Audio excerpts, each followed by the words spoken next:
Hi friends, welcome to my channel. இன்றைக்கி வந்து என்ன வீடியோ பார்க்க போகிறோன்னு பார்த்தீங்கன்னா, ஒரு இன்ட்ரெஸ்டிங் vlog, சண்டே vlog தான் பார்க்க போகிறீங்க.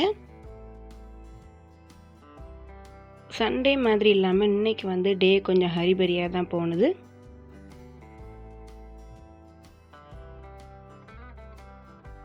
லஞ்சுக்கு மட்டன் பிரியாணி ரெடி பண்ண போகிறேன். அதுக்காக பல்லாரி, தக்காளி எல்லாமே கட் பண்ணி எடுத்துக்கிட்டேன்.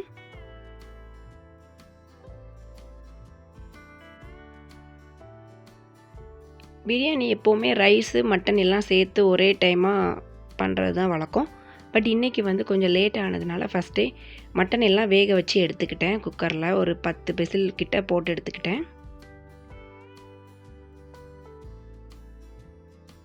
நெக்ஸ்ட்டு பிரியாணி பண்ணுறதுக்கு கடாயில் நெய், எண்ணெய் ரெண்டும் சேர்த்துக்கிட்டேன். சேர்த்துட்டு கூடவே ஸ்பைசஸ் பட்டை, கிராம்பு, ஏலக்காய் எல்லாம் சேர்த்து பல்லாரி நீல வாக்கில் வெட்டி வச்சுருந்தோம்ல, அதையும் வந்து சேர்த்துக்கிட்டேன்.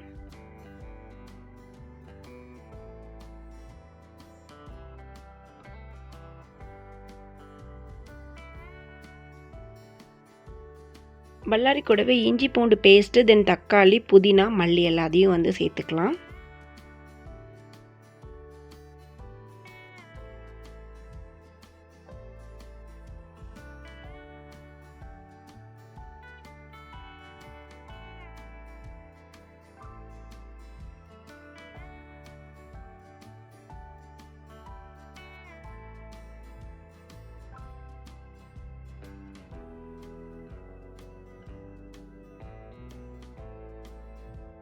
வெங்காயம், தக்காளி நல்லா வதங்கினதுக்கப்புறம் மசாலா ஐட்டம்ஸ் எல்லாம் சேர்த்துக்கலாம்.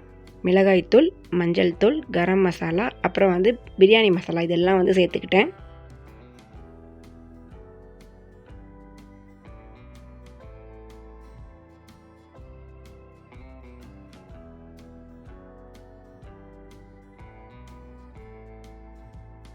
மசாலா சேர்த்து வதங்கினதுக்கப்புறம் நல்லா எண்ணெய் பிரிஞ்சு வரும். அந்த டைமில் கொஞ்சமாக தயிர் சேர்த்துக்கலாம்.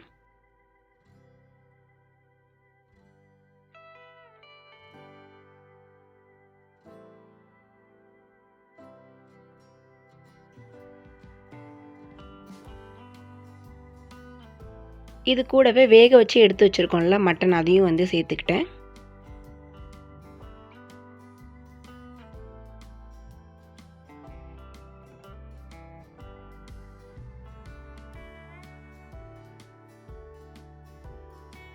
மட்டன் சேர்த்ததுமே வந்து அரிசியும் வந்து ஒரு 15 மினிட்ஸ் ஊற வச்சுருந்தேன், அதையும் சேர்த்துக்கலாம். மட்டன் வந்து ஆல்ரெடி வேக வச்சு தான் எடுத்திருக்கோம், அதனால் தண்ணி ஊற்றி வேக வைக்கணும் அந்த மாதிரிலாம் வந்து அவசியம் இல்லை.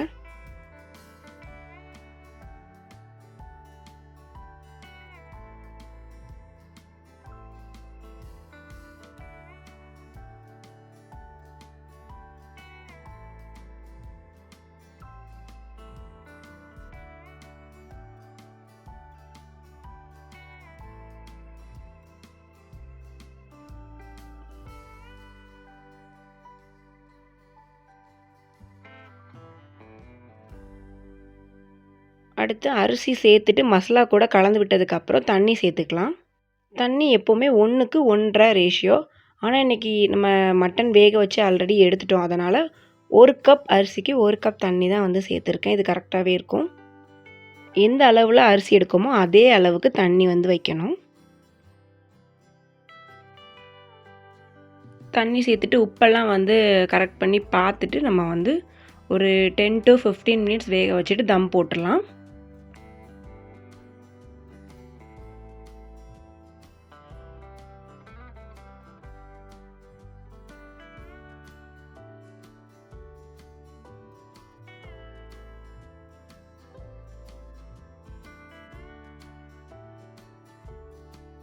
தம் போட்டுமே கொஞ்சம் தண்ணியாக இருக்கிற மாதிரி இருந்தது, அதனால் கூட ஒரு 5 மினிட்ஸ் மட்டும் தம் போட்டு வச்சுட்டு நான் வந்து கொஞ்சம் க்ளீனிங் ஒர்க் இருந்தது, அதை பண்ண போயிட்டேன்.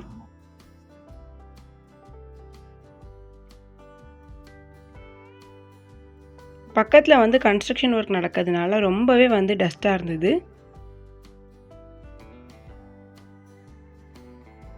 வீக்லி ஒன்ஸ் அந்த மாதிரி எடுத்தால் கூட கொஞ்சம் நீட்டாக இருக்கும். ஆனால் எப்போவுமே வந்து மந்த்லி ஒன்ஸ் எப்போல்லாம் டைம் கிடைக்கும் அந்த டைம் தான் வந்து எடுக்கிறது. அதனால் ரொம்பவே வந்து டஸ்ட்டாக இருந்தது. அது எல்லாமே இன்றைக்கி எடுத்துகிட்ருந்தேன்.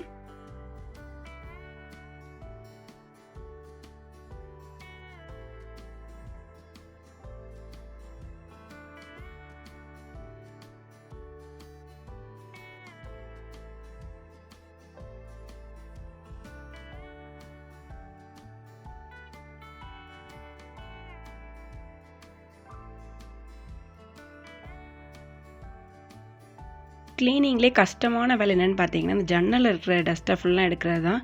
இதுக்கே வந்து கிட்டத்தட்ட ரொம்ப நேரம் ஆன மாதிரி இருந்தது. இது எல்லாத்தையுமே வந்து க்ளீன் பண்ணிவிட்டு வீட்டில் எல்லா ரூம்லேயுமே வந்து டஸ்டிங் பண்ணேன்.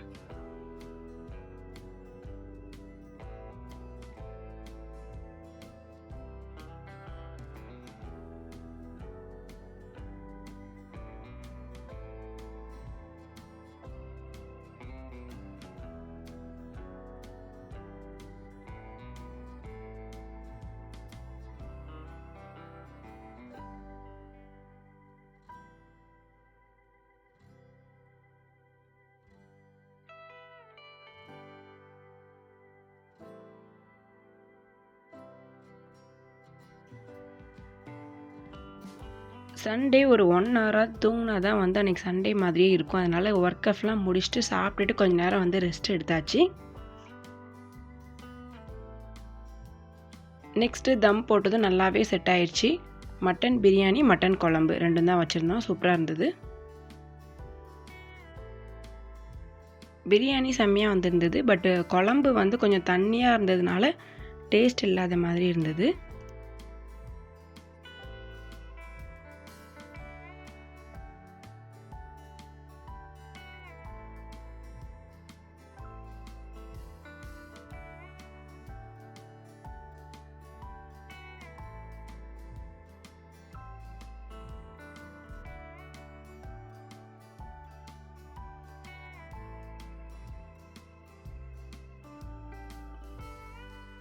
நெக்ஸ்ட்டு இந்த ஆர்கனைசர் வந்து பாப்பாவோட ட்ரெஸ் வைக்கிறதுக்காக மெயினாக ஆர்டர் போட்டேன். இது வந்து என்னோடய ஆஃபீஸ் அட்ரஸ்க்கே வந்து ரிசீவ் ஆகிருந்தது.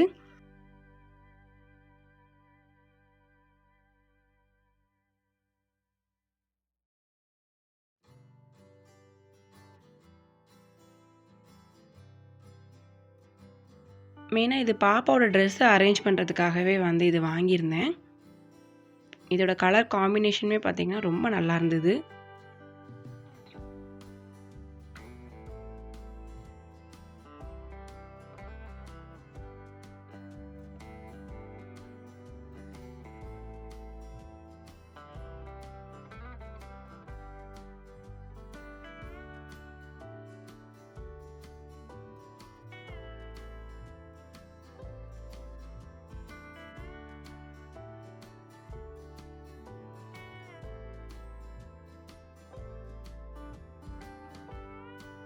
இந்த பெரிய ஆர்கனைசரில் பாப்பாவோட ட்ரெஸ்ஸு, தென் சின்ன ஆர்கனைசர் இருந்ததில்ல, அதில் வந்து பாப்பாவோட பேண்டீஸ் எல்லாம் வந்து அரேஞ்ச் பண்ணியிருந்தேன். இந்த vlog வந்து உங்களுக்கு வந்து பிடிக்கும்னு நம்புகிறேன். உங்களுக்கு இந்த வீடியோ பிடிச்சினா லைக் பண்ணுங்கள், ஷேர் பண்ணுங்கள், சப்ஸ்கிரைப் பண்ணுங்கள். கீழே இருக்க பெல் ஐக்கானையும் டேப் பண்ணிடுங்க. தேங்க்ஸ் ஃபார் வாட்சிங்.